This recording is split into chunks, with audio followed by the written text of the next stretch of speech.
Fala pessoal, tudo beleza? Começando aqui mais uma edição do nosso Impacto Geopolítico, hein? Vamos começar falando sobre os últimos acontecimentos da semana. Vou trazer fatos relevantes acerca do conflito entre Rússia e Ucrânia, né? Negociações, mas também vou trazer logo agora de primeira algo que me chamou bastante atenção, que aconteceu na cidade de Lviv. Lviv, cidade que fica no oeste da Ucrânia, né? Começaram a circular imagens como essa aqui, ó, de pessoas amarradas por fitas adesivas em postes, com o rosto sendo tingido por uma substância um corante antisséptico tóxico. Então, a gente vai falar sobre essas pessoas e o que aconteceu para que elas chegassem nessa situação. Pois bem, essas pessoas da imagem são ciganos romani, etnia romani, que são os ciganos. Esses ciganos eles são presentes por praticamente quase toda a Europa. Pois bem, os ciganos tinham presença lá na capital ucraniana, na cidade de Kiev, tinha uma presença relativamente grande dos ciganos. E pois bem, esses ciganos vêm sendo alvos, né, de atentados lá na Ucrânia. Pois bem, os ataques contra os romani na Ucrânia aumentaram nos últimos anos e se intensificaram com a guerra. Humilhações são promovidas por grupos que integram as forças de segurança oficiais da defesa, né, do governo ucraniano. De acordo com esse texto aqui que eu fiz aqui, preparei para vocês, eu vou ler e falar um pouco sobre esse povo que vem sendo bastante perseguido lá na Ucrânia. Pois bem, na última segunda-feira, dia 21, pessoas, né, 21 de março, pessoas foram amarradas em postes de luz na cidade de Lviv, no oeste da Ucrânia. Mulheres, adolescentes e crianças foram humilhados e tiveram, né, seus rostos borrifados com um corante antisséptico chamado de zelionka. O zelionka foi esse corante utilizado para pintar aí a cara, os rostos desses ciganos. A substância é tóxica e causa queimaduras na pele. Pois bem, a imprensa ucraniana divulgou que esses ciganos estariam roubando passageiros em um ônibus e por isso foram punidos. Essa é a punição ideal? Pois bem, no entanto, testemunhas relataram que o grupo estaria pedindo comida, pois estavam morrendo de fome. Depois de escapar de Kiev, a Força de Defesa Territorial, que é um braço das Forças Armadas Ucranianas, puniu o grupo, dessa forma aí que vocês viram nas imagens, estão vendo aí nas imagens. Grupos étnicos estrangeiros têm sido perseguidos desde o início da guerra, principalmente negros e indianos. Pois bem, desde o início da guerra, né, grupos minoritários na Ucrânia, que a gente pode dizer assim, vêm sofrendo represálias. Não me esqueço da cena, né, de uma mulher negra sendo retirada do trem que estava justamente aí nessa cidade de Lviv, que iria para a Polônia, né, esse trem tinha como destino a Polônia, a Ucrânia sendo atacada. E um guarda da estação, ele retirou essa mulher negra que estava dentro do trem para colocar uma menina branca ucraniana. Uma das mais altas cenas de racismo, preconceito que eu vi nessa guerra. Outra grande etnia que tem sido bastante humilhada e perseguida na Ucrânia são os indianos. Para quem não sabe, há muitos indianos na Ucrânia. Eles vão para a Ucrânia para estudar e principalmente fazer a faculdade de medicina, cursar a medicina. Principalmente na cidade de Sumy. Essa cidade que fica no norte da Ucrânia e faz fronteira com a Bielorrússia, que foi invadida pelos russos lá pela Bielorrússia. Um grupo de indianos nessa cidade foi impedido de deixar a cidade e ficaram esquecidos por lá, à mercê das bombas e dos tiros disparados pelos russos. E esses indianos, eles meio que foram esquecidos e impedidos de sair da cidade. Fizeram um vídeo cobrando as autoridades, a embaixada da Índia, as autoridades da Ucrânia, para que retirassem eles de lá.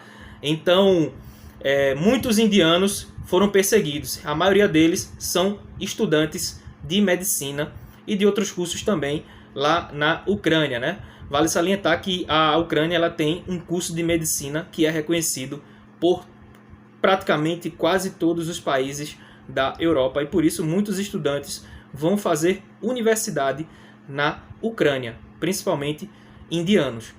E também bengalis, né, pessoal de Bangladesh, o pessoal da Nigéria, muitos africanos cursam universidade na Ucrânia, porque o diploma, né, das universidades ucranianas são reconhecidos por praticamente toda a Europa. Então é muito complicada essa situação, muito infeliz isso, e são as próprias forças ucranianas que vêm agindo dessa forma. Pois bem, os ataques contra ciganos aumentou nos últimos anos na Ucrânia, né?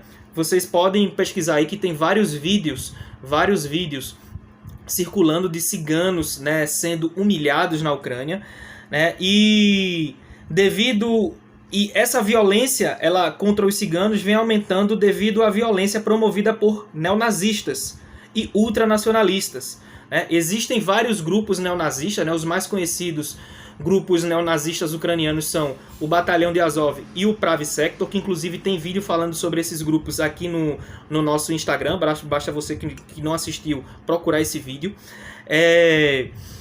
Esses grupos têm promovido uma violência barata contra os ciganos, né?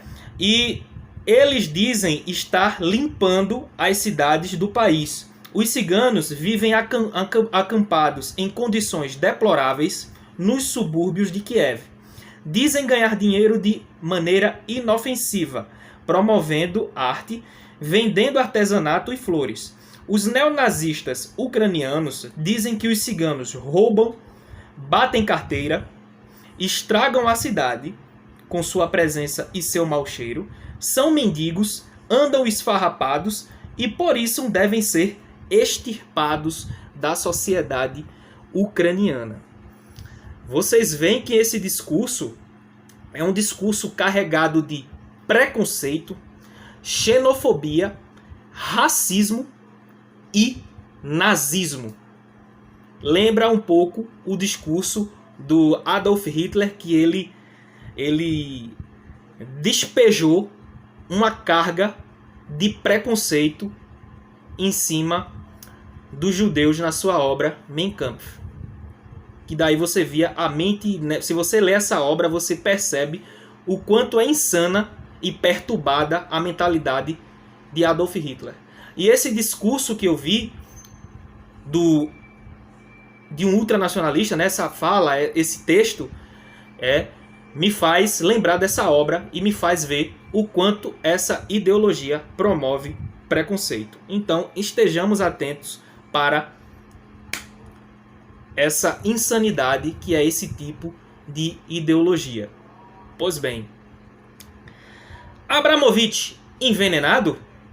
Pois bem, circulou a informação de que o dono do Chelsea, o Roman Abramovich, teria sido envenenado. E de fato, né, foi. Né?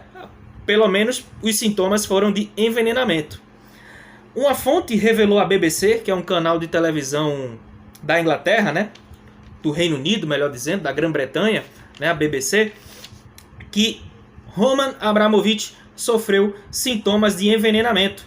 O fato ocorreu nas reuniões entre Ucrânia e Rússia. Abramovich é um dos negociadores, né? Abramovich, que foi um cara sancionado, perdeu o seu clube, né, o Chelsea, né? Ele praticamente perdeu já o clube, o Chelsea Football Club, né?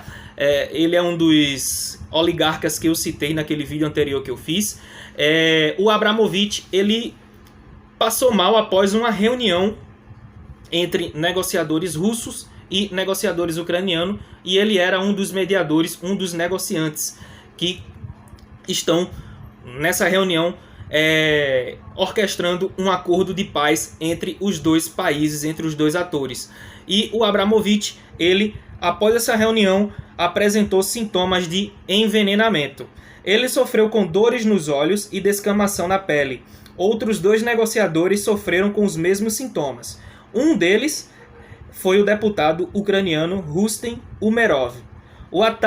Esse ataque teria sido orquestrado por russos radicais que queriam sabotar as negociações, né? Um grupo de russos radicais que estavam sabotando as negociações envenenaram os negociadores. Até agora não se sabe qual foi o veneno utilizado para envenenar o Abramovich e essas outras pessoas, né? Inclusive um deles era deputado, né? É deputado lá na Ucrânia, né? Pois bem, Abramovich, ele segue lutando para dar uma solução para essa guerra, lutando pela paz, mas não é porque Abramovich é bonzinho não, viu, galera? É porque ele é dono do Chelsea e o clube foi sancionado. E se essa guerra ter fim, pode haver uma possibilidade dele recuperar o clube, dele recuperar o poderio no clube. E daí vocês já tiram o porquê o Abramovich está tão interessado em negociar a paz entre esses 2 países. Tendo em vista que nas últimas guerras que a Rússia se envolveu, entre elas a guerra contra a Geórgia lá em 2008 e a guerra lá na Síria, o Abramovich, né, não moveu um dedo para buscar a paz nessas 2 grandes guerras que ocorreram, né? Na Síria, a Rússia não lutou contra a Síria. A Rússia lutou, na verdade, ao lado do governo sírio, mas você não vê nenhum posicionamento do Abramovich contra essa guerra que matou milhares de pessoas, né? Milhares de pessoas também. E também hoje, né? Inclusive divulguei aqui nos stories aqui no Instagram, vídeos de tropas russas se deslocando de Kiev, né? Tropas russas estariam saindo da cidade de Kiev e Chernihiv, né? Tudo isso foi fruto das negociações. Mas ao mesmo tempo que essas tropas estão recuando de Kiev, a guerra parece longe de ter um fim. Esse recuo aconteceu porque a Ucrânia confirmou que não tem mais pretensão nenhuma de entrar na OTAN. Em contrapartida, os russos também, além de pedir essa garantia que os ucranianos garantiram, os russos também pediram para que a Ucrânia reconheça que a Crimeia é um território russo, né? A Rússia invadiu a Crimeia lá em 2014, tomou a Crimeia da Ucrânia, e quer também que a Ucrânia, que o Zelensky reconheça Donetsk e Luhansk, as regiões do Donbas, né? Donetsk e Luhansk, como países independentes. E aí é o ponto que a Ucrânia não quer dar o braço a torcer. De jeito nenhum a Ucrânia quer reconhecer Donetsk e Luhansk como países independentes. E por isso que eu digo que a guerra está longe de acabar por conta desses impasses. Apesar deles não terem mais o desejo de integrarem a OTAN, né, que deixou eles na mão, eles não querem dar o braço a torcer e não reconhecer Donetsk e Luhansk como 2 países independentes e a Crimeia como parte do território russo. E isso fez com que a Rússia reverberasse a intenção de continuar essa operação militar lá na Ucrânia, porém com foco não mais em Kiev, não mais no sul, não mais na região oeste, e sim na região leste. Eles querem extirpar, dominar completamente a região leste da Ucrânia, que tem ainda territórios sob o comando de forças ucranianas, e a cidade de Mariupol, que apesar de ter virado poeira, ela ainda permanece sob o controle das forças ucranianas, ou melhor, do Batalhão de Azov, que é o maior grupo neonazista da Ucrânia. Então, um dos grandes focos dos russos é justamente essa cidade de Mariupol, que possui um porto estratégico, e ela é a última saída da Ucrânia para o Mar de Azov. Pois bem, pessoal, essa aqui foi mais uma edição do Impacto Geopolítico. Espero que vocês tenham gostado, curtido, e agradeço a você que assistiu até este momento. Assistiu até aqui. Muito obrigado, pessoal. Valeu, falou!